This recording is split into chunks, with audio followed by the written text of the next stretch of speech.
तरफ चलते हैं अब, क्योंकि जगन्नाथ यात्रा की बात कर लेते हैं। 16 जुलाई जगन्नाथ यात्रा की शुरुआत, और क्या कुछ इसके पीछे की कहानी है वो आपसे पूछना चाहूँगी, और साथ में ये भी पूछना चाहूँगी इसका महत्व क्या रहता है, किस तरह से, क्योंकि आप खुशनसीब हैं कि आप उसके साक्ष्य बनते हैं सामने से। हम लोगों को वो खुशनसीबी अभी तक नसीब नहीं हुई है। आपकी आंखों से देखना चाहूँगी उस नज़ारे को। देखो, एक श्लोक लिखा है, भारत भूस्वर्गे भूस्वर्गे पुरुषोत्तम दारु रूपी जगन्नाथ भक्तानां अभयप्रद।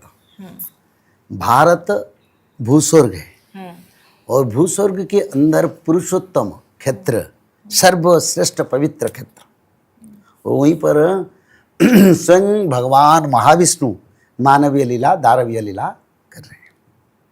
तो इसीलिए ये जो रथ यात्रा, जब जगन्नाथ मंदिर का प्रतिष्ठा हुआ, ब्रह्मदेव आके जगन्नाथ मंदिर का प्रतिष्ठा करवाया। इंद्रद्युम्न राजा ने जाके उनको ब्रह्मलोक से लेके आए, नारद महामुनि भी थे, जगन्नाथ मंदिर का प्रतिष्ठा किया।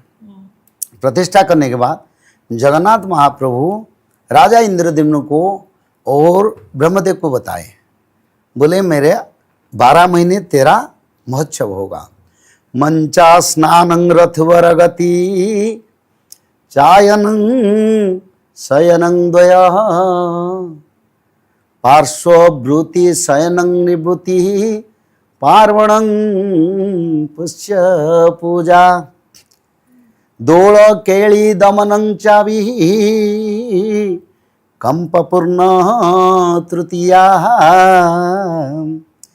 एषां यात्रा भुवन वंदिता द्वादशेयो नरेंद्र।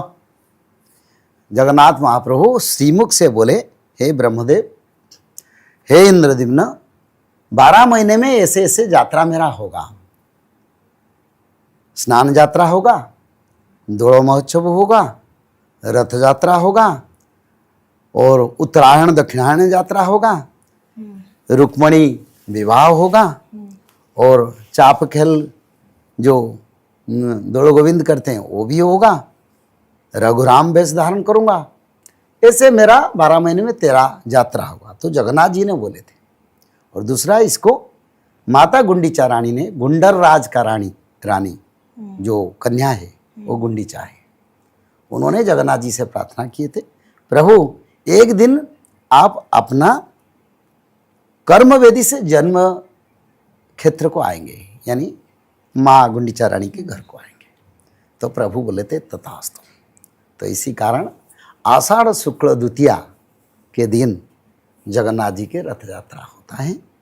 और नवदिनांक रथ यात्रा में उत्तरायण से दक्षिणायन, दक्षिणायन से उत्तरायण, और जन्म कर्मवेदी से जन्मवेदी को रत्न सिंहासन से नीलाकंदर से प्रभु अपना स्थूल शरीर से आचार्य विप्र ब्राह्मण सारा विश्व के जाति धर्म वर्ण सबको एक प्रमाण, जो भारत हिंदू देश का बात कह रहा था, जगन्नाथ जी उसको प्रमाण करते हैं। कोई जाति धर्म के लोग, हिंदू मुसलमान क्रिश्चियन, सब जगन्नाथ जी को छूते हैं, आलिंगन करते हैं, रथ भी खींचते हैं। तो इसीलिए घोष यात्रा होता है, भुवन वंदिता यात्रा होता है, विश्व प्रसिद्ध रथ यात्रा होता है प्रभु के, और प्रभु भक्तों का उद्धार करते हैं।